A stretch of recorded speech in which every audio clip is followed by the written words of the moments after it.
Kenyans must have seen that the entire government today was in the Nairobi Securities Exchange floor, ringing the bell for the starting of the secondary trading of what is being called Talanta Infrastructure Fund. It is a 44.8 billion Kenya shillings board. Board, in other terms, is borrowing. When government borrows, it can do treasury bills, it can do bonds, which are either short-term or long-term. Now, since on the side of the book that we already know for government debt is already overstretched, now the government is coming up with these kind of facilities so that we do not seem like our debt is growing, whereas we are basically having another secret book of debt.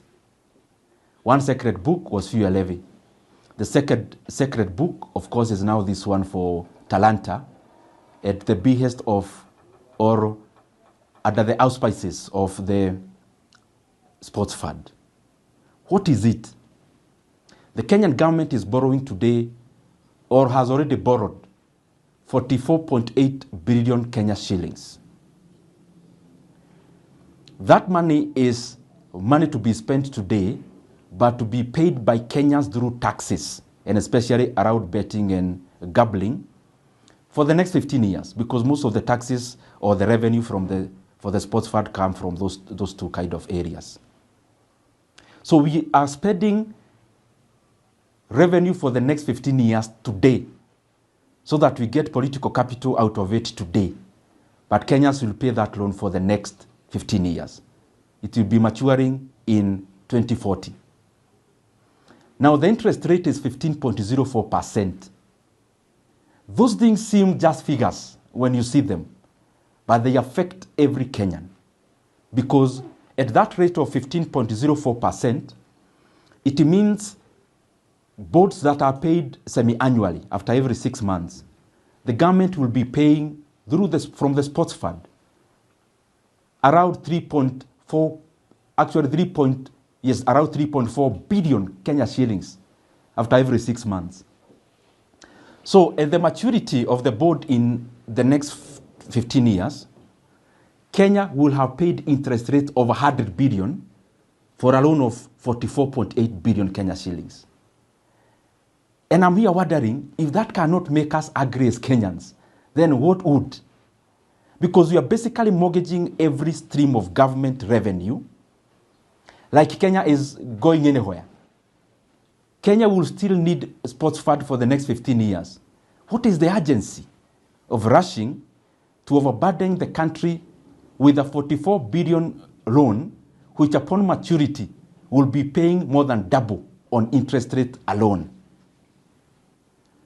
From where we see it is a very reckless manner of running the fiscals of a country, because we are now mortgaging income streams of the country.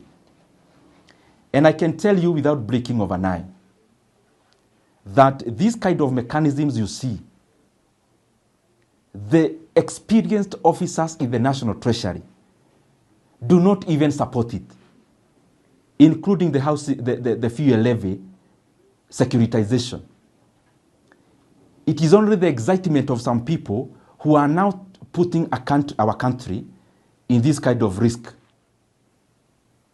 Any experienced economist, even in the National Treasury, and I'm saying it having been in close interaction, do not support this kind of recklessness. I request the leadership, let us put our country first beyond the convenience of what we want to do in terms of developmental politics. Because Kenya will be here past the next election. We don't need to overheat our economy just because people have to see that something is being done. What we need to know is that Kenyans have always had stadiums. We have a stadium in Kasarani. We have a stadium in Nyoro. So we have not invented building of stadiums today. Kenya has always built state-of-the-art stadiums. That's one. Secondly, Kenya has always built tarmac roads. In fact, if you do in terms of kilometers, there are more roads that have been built in the past than has been built today.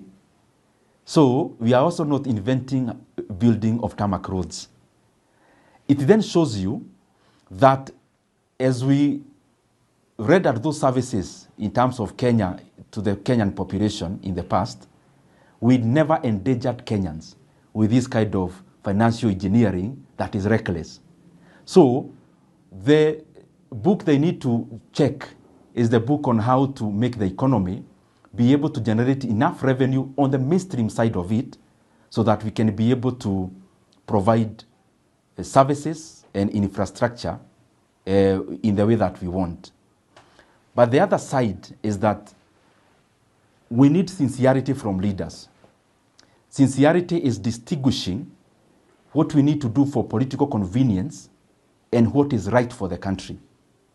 Now, if this government came to power and they realized that all the fuel levy had been securitized by the previous governments, then there would be government to administer what? And it is the same question we are asking futuristically.